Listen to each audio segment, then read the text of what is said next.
Okay, let's get into this fascinating bunch of information you sent over. It's a real mix, isn't it? It really is. Quite a range. Yeah, tackling everything from making money online and growing a YouTube channel Cool. to the nuts and bolts of understanding your competition, figuring out why you lose sales, and even some like really solid personal finance wisdom. hmm Feels like we're about to get a pretty well-rounded picture of how things work, in business and with your money. Absolutely.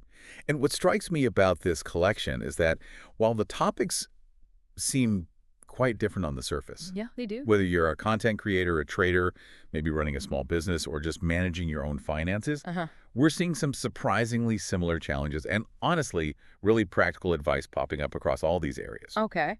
So our goal here really is to pull out those key learnings and maybe common mistakes so you can take away some useful insights no matter what you're focused on right now. Right then. Let's kick things off with the online world and YouTube, since that's something, well, a lot of people are curious about. Sure. Good place to start. We've got thoughts from Ben Lovegrove and the folks at Video Creators. Ben was talking about his early days online, back when the internet was a whole different beast, Oh yeah, definitely. and some of the opportunities he missed. He mentioned not having a clear idea of what he wanted to do or like a solid plan, Right. which makes you think about how important that initial vision really is. It really does. And that theme of needing a clear vision and, well, a well thought out plan keeps coming up in a lot of these sources, actually. Mhm. Whether it's starting an online venture, managing the day-to-day finances of a small business, or even just setting your personal financial goals, Yeah. knowing where you want to go and how you plan to get there is absolutely fundamental. Ben's point about his earlier success with online dating, where maybe his goals were clearer, really highlights that. Fair enough. He also touched on something that feels super relevant today. Being careful about those online tools that promise instant success. Well, those ads? Yeah, and the kind of, over-the-top advertising you see. The ones that say you can get rich overnight. Right. And he warned about getting caught in those subscription traps that just keep charging you. It's easy to fall for that stuff. It really is, and it points to the importance of thinking critically about what you're seeing and, doing your own research. Mm-hmm. The promise of quick and easy solutions can be tempting, but, as Ben suggests, and as we see echoed in the discussions around trading and marketing later, Yeah. there's often no substitute for understanding the basics yourself. His advice to learn the fundamentals of SEO, search engine optimization, Right, to get found online. exactly, rather than just handing it over to someone else, is a really valuable piece of advice, I think. Then he got into something I think a lot of us struggle with. Managing our time and not trying to do too many things at once. Oh, yes. Spreading yourself too thin. Totally. It's easy to get excited about new ideas online. Launching a bunch of different websites based on half-formed notions might sound good, Yeah. but it often just leads to feeling overwhelmed and not really achieving much. Staying focused seems to be key. Exactly. When you spread yourself too thin, your efforts get diluted and it becomes much harder to build any real momentum in one area. Makes sense. And the Video Creators channel backs this up, specifically when it comes to YouTube. They make it really clear that just starting a YouTube channel doesn't automatically mean money will start rolling in. Right. Not a magic money machine. Not at all. You Yes, have to it is. treat it like a real business. And this really surprised me. They shared an example of a YouTube channel with like 8 million subscribers Yeah. that was barely making ends meet, while a much smaller channel with only around 3,000 subscribers was actually earning a good income. That's fascinating, isn't it? It totally busts the idea that more subscribers automatically equals more cash. What's really interesting there is the difference between just having a large audience and having, well, effective ways to make money from that audience. Okay. That smaller channel probably had a very clear idea of who their viewers were and had developed other ways to generate income beyond just the ads you see on videos. Like what? Well, this could include things like selling their own products or services or having strong sponsorships, something video creators themselves recommend looking into. Right.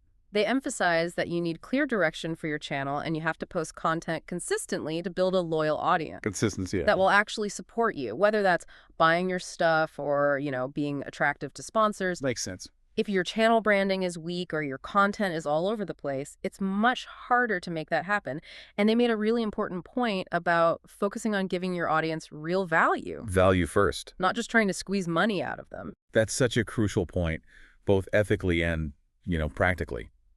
Building a sustainable business, especially online where people have so many choices. So many It depends choice. on building trust and a genuine connection with your audience. If people feel like you're only interested in their wallets, they'll likely go somewhere else. Yeah, I would. Ultimately, video creators say the most common reason people don't make money on YouTube is simple.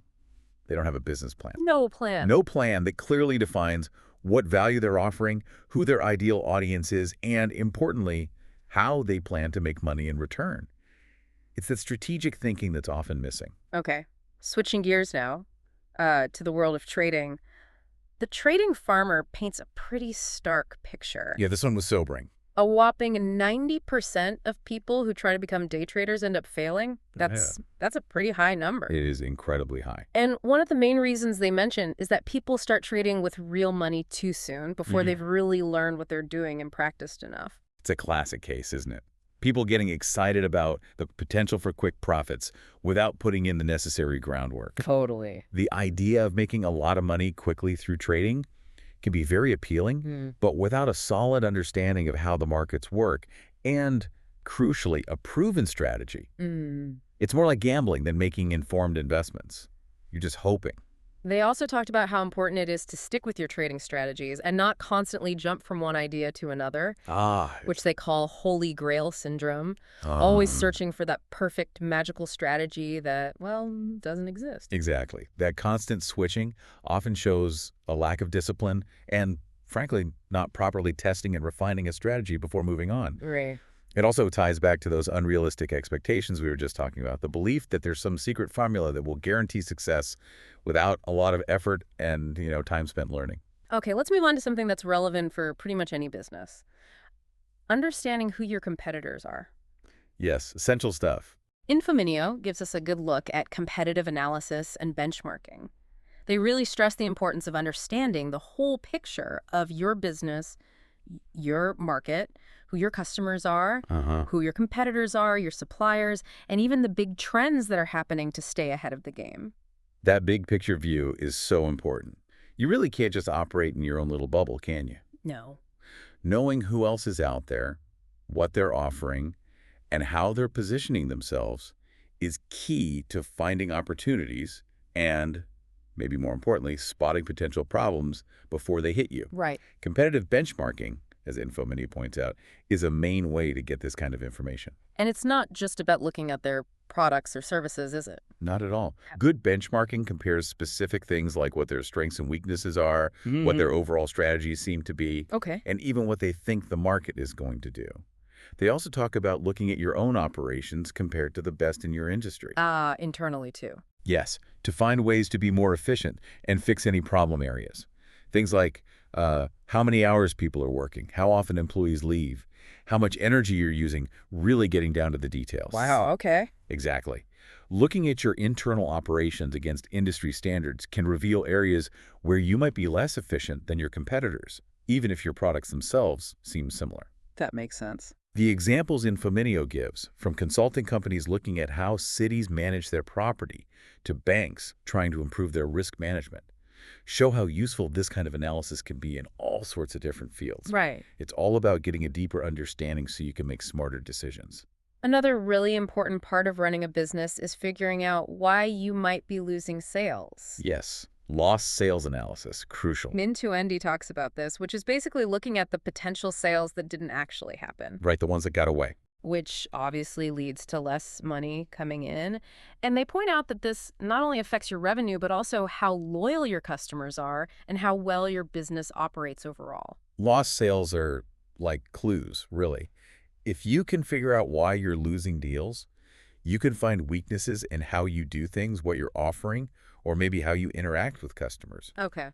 Intuendy lists some common reasons why sales get lost, like running out of products, stockouts, Oh, yeah. Frustrating. having prices that are maybe too high, not providing good customer service, or simply not meeting the specific needs of the customer.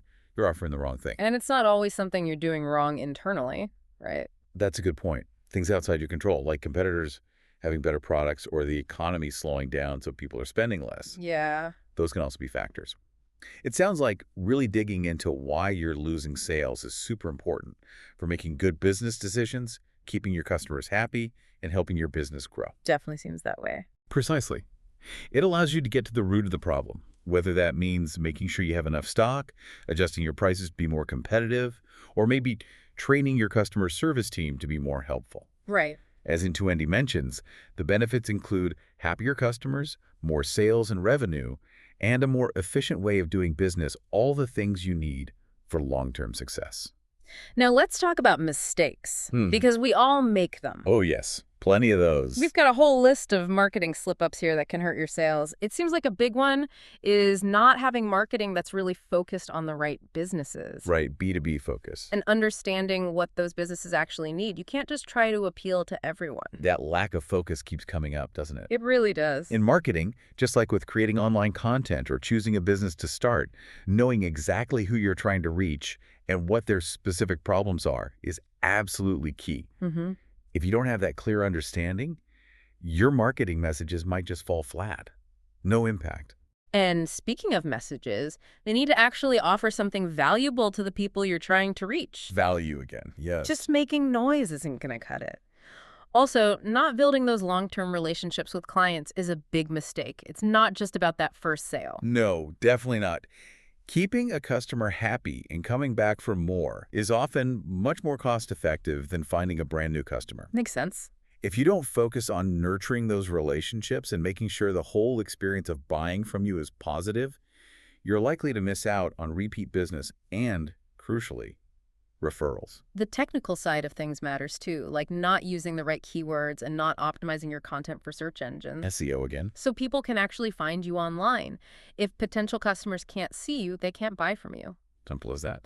And all these mistakes can lead to people getting confused about what you offer and, in the end, lower sales. Clarity is so important in marketing. If your message isn't clear, or if people can't easily understand what benefits you provide, they're probably going to go to a competitor who can explain it better. Also, if you don't have clear goals for your marketing and you're not tracking how well it's working, Measuring it? you have no way of knowing what's effective and what's just a waste of time and money. Flying blind. Oh, and this one really struck me. Just throwing money at paid ads without really targeting the right people. Yeah, the spray and pray approach. Apparently, only about 25% of those ads actually reach the audience they're intended for. That's a lot of wasted money. Or a huge amount. Spending too much on ads can use up your resources and leave you with less to invest in other important marketing activities. Right. And just showing ads to people who aren't interested is basically just burning cash.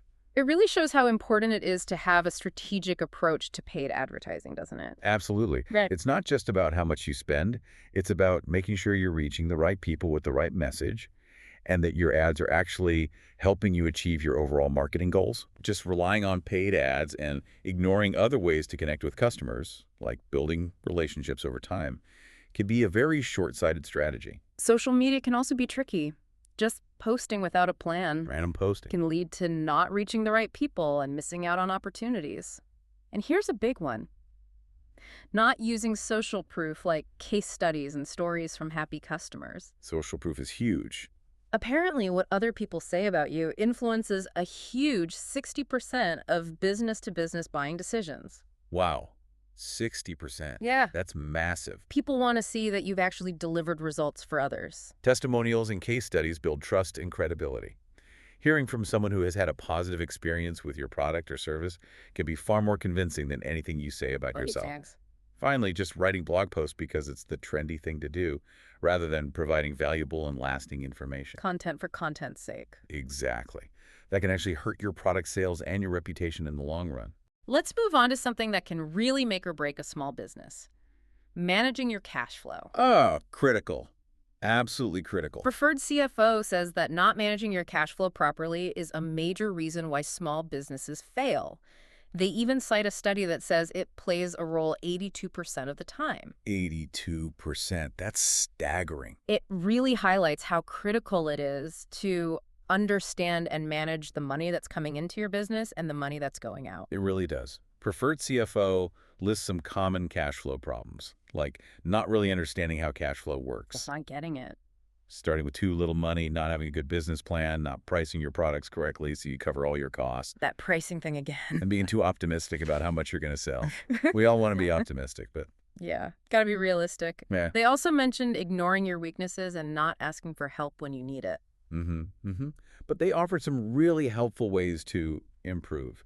First, just getting a good understanding of your cash flow, planning for it, looking at it regularly, and being aware of where your money is. Okay. Then, comparing your spending to other similar businesses to see if you're in line with the industry. Benchmarking again. Right.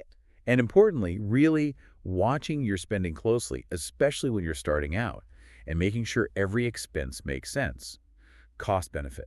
And the most important The thing, most important thing they emphasize is forecasting your cash flow, looking ahead. both in the short term, looking ahead a few weeks or months, and in the long term, looking at the bigger picture. This helps you plan for growth, see potential cash shortages before they happen, Prevent the crisis. and make informed decisions about when you might need to borrow money or cut back on expenses. It gives you control. Another area where financial mistakes can be really costly is pricing. Yes, back to pricing.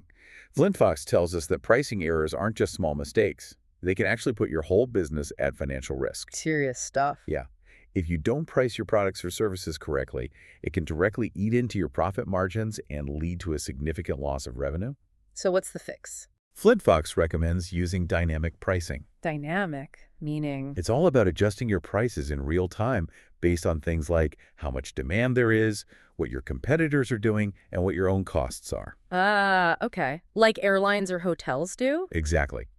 They give examples of online stores and manufacturers using artificial intelligence, AI, to automatically change their prices.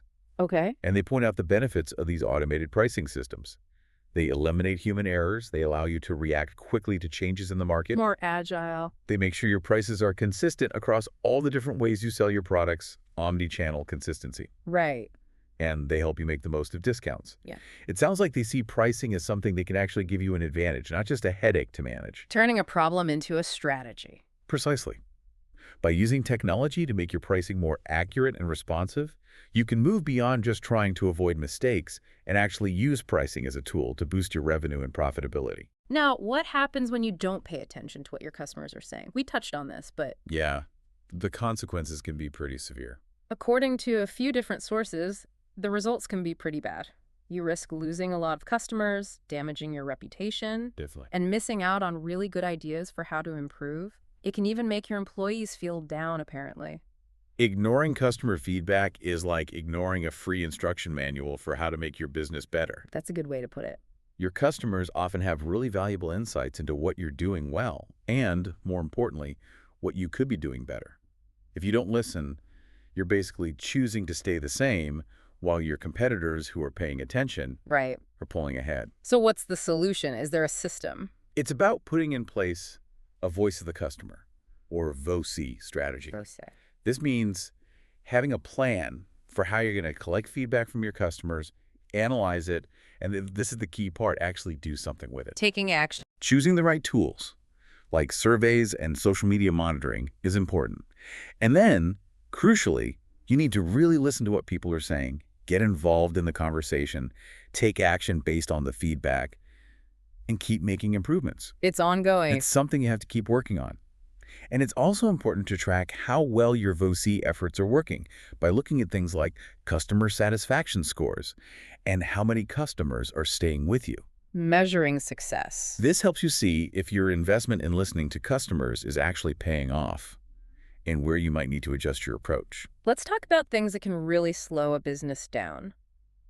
Bottlenecks. Well, the bottlenecks, yes. Business Map defines bottlenecks as those points in your process that limit how much you can get done overall, like a traffic jam. Exactly like a traffic jam. And often you only realize they're there once they've caused a real blockage in your workflow. Right, when things grind to a halt. Bottlenecks can be temporary, like if you suddenly have a shortage of a key resource, or they can be more long-term, indicating a fundamental problem with how your process is set up. So finding them is key. Finding these bottlenecks is really important for making your business more efficient and improving the flow of work. And how do you find them? Business Map gives a 3-step process. Yeah, pretty straightforward. First, map out all the steps in your process. Visualize it. Yeah. Then, look at how long each step takes and how much work is piling up in each stage. Where's the backlog? Work in progress, WIP. Exactly, WIP. And finally, talk to the people who are actually doing the work and get their feedback. They usually know where the jams are. Makes sense. They give examples like not having enough people, waiting on other companies to do their part, Third parties, yeah, equipment breaking down, and even just not communicating clearly. all common culprits. Yeah.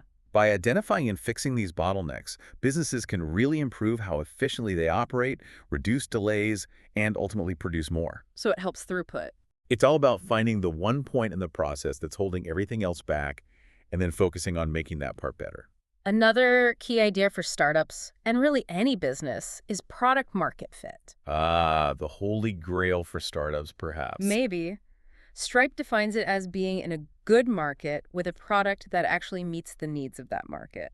Sounds simple, Sounds simple, but notoriously hard to achieve. but it's so important. It's that perfect spot where your product really resonates with the people you're trying to reach and solves a real problem for them. Yeah. Stripe highlights some key signs of product market fit, like a lot of people wanting your product, strong demand, Okay. the ability to grow your business without too much trouble, scalability, Right. and a business model that makes economic sense, where it costs you less to get a customer than they're worth to you over the long term. CAC less than LTV. Customer acquisition cost, lifetime value. Right, got it. And how do you actually know if you've hit that sweet spot? Stripe offers several ways to tell, both by looking at numbers and by getting a feel for how customers are reacting. Like what? Things like strong word of mouth, organic growth. People talking about it? Lots of people who try your product becoming paying customers, good conversion rates. Mm-hmm. People sticking around and being valuable customers over time. Hmm. Retention and LTV. Loyalty. And your basic financial numbers looking good. Unit economics. Yeah. Even things like investors being interested in getting good press can be indicators. So multiple signals. It's about seeing those signals, that your product is gaining traction and that customers aren't just buying it once, but are sticking with it and getting real value from it. That suggests you've built a solid foundation for growth. Now, the big question for a lot of startups, when do you actually start making a profit? Profitability, yes. This came up in a discussion on Reddit, and it seems like it's a real challenge, especially for startups that are funding themselves bootstrapped. Especially if they're struggling to keep customers. Right, retention issues. Venture capitalists, VCs, according to some of the comments, often want to see profit margins above 10%, although that can change depending on the overall economic situation. The Reddit discussion highlights how the expectations of investors can shift. While in the past, maybe during, zero interest rate periods, they might have been more focused on rapid growth, even if it meant losing money. Growth at all costs. There's now a greater emphasis on building sustainable businesses that can actually turn a profit. Though AI seems to be a bit of an exception right now. True. However, as some people pointed out, making a profit right away isn't always the only thing investors care about. They also look at how much your company is worth, the valuation, Okay. and whether another company might want to buy you, acquisition potential. Yeah. Ultimately, they're thinking about their exit, how they're going to get a return on their investment. And it's so important to understand why startup isn't profitable, right? Crucial. Is it costing too much to get new customers? Are the profit margins on each sale too low? Keeping customers happy and coming back that retention piece again seems to be a really crucial factor for long-term success and making your business more valuable. Definitely a recurring theme. Absolutely. If you can keep your customers happy and reduce the number of people who stop using your product or service churn, Right, churn? you don't have to constantly spend money to find new customers. Plus, loyal customers often become even more valuable over time. Addressing why customers are leaving is often a key step towards becoming profitable. Finally, let's look at some of the basic reasons why businesses, not just startups, might not be making enough money, according to Ruby Receptionist. Back to basics, yeah. One big reason is simply not charging enough for what you offer. Pricing again. It keeps coming up. You might attract customers with low prices, but if you're not making enough profit on each sale, it's hard to grow. It's a tricky balance. While you need to be competitive with your pricing, if you consistently underprice your products or services, people might start to think they're not very valuable. Cheap equals low quality perception. Sometimes. And you won't bring in enough revenue to cover your costs and invest back into your business. It's important to research what others are charging and, critically, to clearly communicate the value you provide to justify your prices. They also point to spending too much money on things like supplies and services, Overspending. not marketing effectively to reach the right people, and providing bad customer service, which can cause you to lose both current and potential customers. All profit killers. Having inefficient operations that waste time and resources, not managing your inventory well, so you either run out of things or have too much stock, Inventory woes, yeah. and just being hard to get in touch with because your contact information isn't clear or you don't have coverage. All of these things can eat into your profits. These are the kind of fundamental things that can often get overlooked but have a big impact on your bottom line. Taking a close look at your day-to-day operations and making sure you're easy for customers to do business with can make a significant difference to your profitability. Now, let's take a little detour, sort of, and talk about managing your own personal finances. Good idea. It all connects. Because how you handle your personal money can definitely affect your business life, too.